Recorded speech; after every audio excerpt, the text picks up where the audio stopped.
So, do you think we can solve equation in the next one?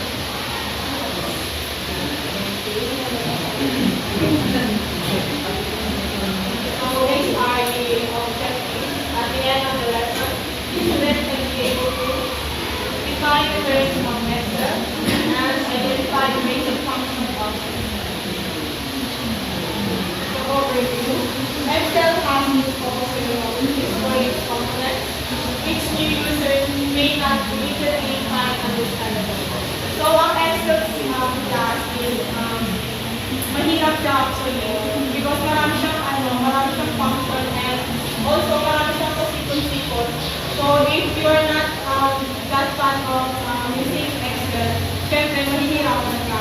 And I'm one of it. So, actually, hindi ko alam na nag-exist ang Excel. So, ngayon pa lang. So, yes. So, terms of Microsoft Excel. Number 1 is workbook. A workbook is put in simply an Excel file. All Excel files are workbook with one or many workbooks.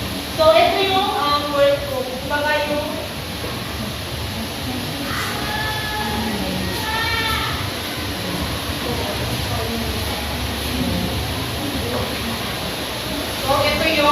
tinatawag na workbook. Kumbaga ito yung isang file.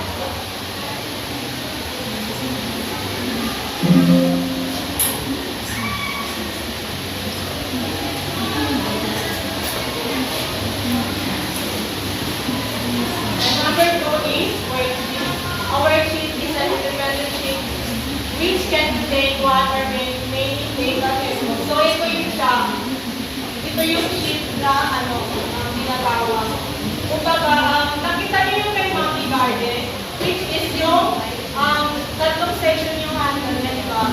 So, ito, pwede siyang gumawa ng sabat. Halimbawa dito, yung kay Monkey Garden, nakita niyo kahapon, sa sheet 1 niya, which is yung sa grade ng 3A. And yung sa grade 2 naman is yung sa 3B. So ito yung function ng worksheet project.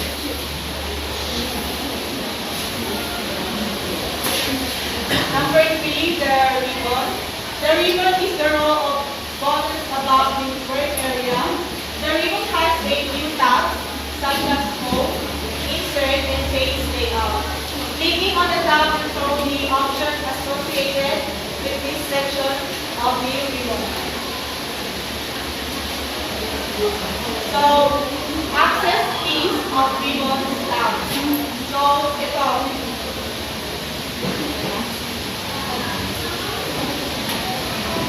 So, move to tell me or search field on the ribbon and type the search term for assistant or helper.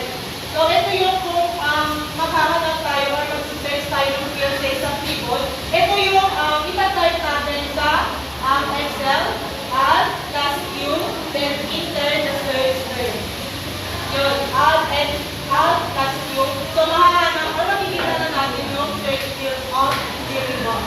And the second one is the open the file menu, which is the alt plus L. So, meron din siyang similarities sa Word, no? Yung sa Word in page. So, the third one, which is the open the home tab and format text and numbers and use the line tool.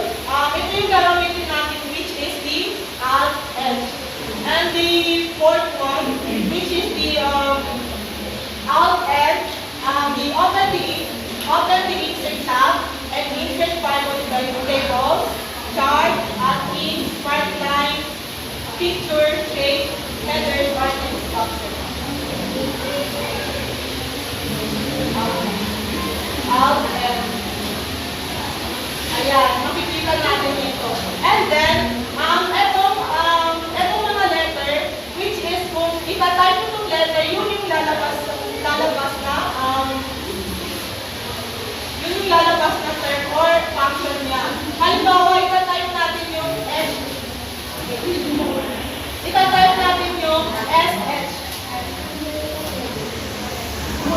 Ayun, lalabas siya. Lalabas yung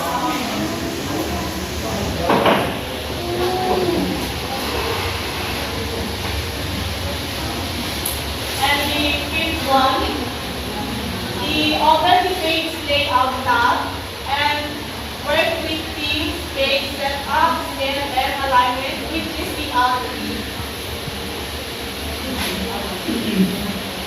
Ayun, same din siya kanina. So, kung itatype natin yung L, lalabas yung okay. Yan. Baka shortcut mo.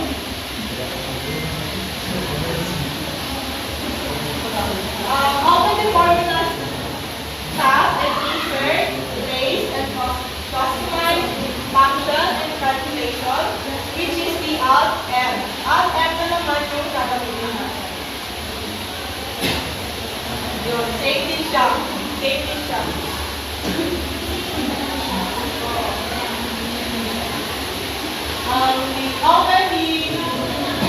Open the data tab and connect to sort, filter, analyze, and work with data. Gagamitin naman natin ang Alt A. Save din siya sa kanina.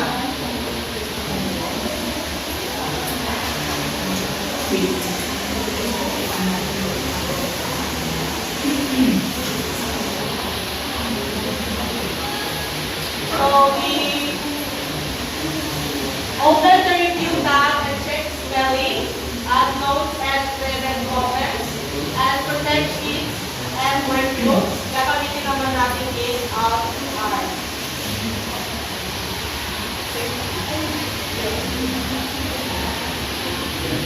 Open the view tab and review page breadth and layout. Show and hide view lines and headings. Set zoom magnification, manage windows and page, and view macro. Outro, itataype natin. Ayan, save.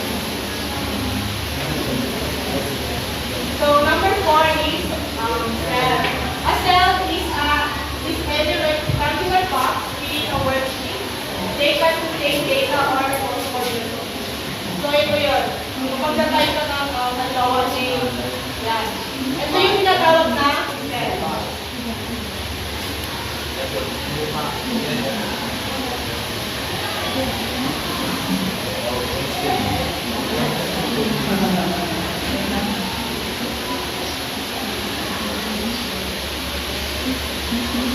So, name box. Name box. The name box shows the name of either the active kernel cell or the name of the span range of cells or tables. All cells or arrays of cells can be named by selecting it and placing the name in the name box. However, each worksheet can have only one of the same name table. So, ang name box, which is, pwede natin siyang palitan kahit anong ang ilagay natin, but the worksheet ang class, hindi siya pwede palitan. Steady lang siya.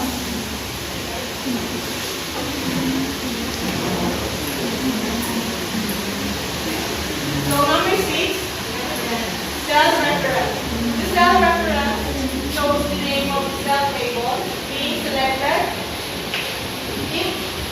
It shows the name of the active kernel cell or table. Ito yung cell reference.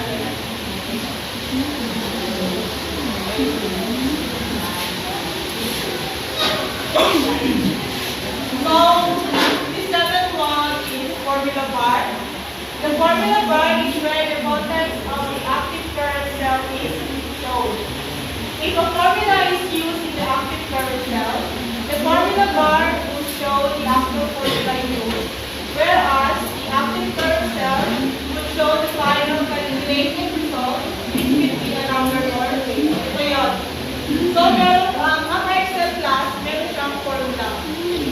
May may formula siya, which is ito yung pwede kang mag-compute ng grade ng student if you are a educator or a teacher. Pwede mo siyang gamitin to compute the grade of your students.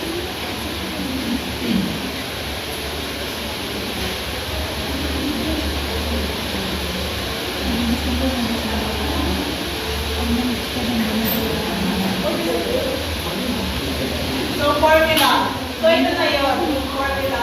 One of Excel's most powerful tools is the ability to use formula.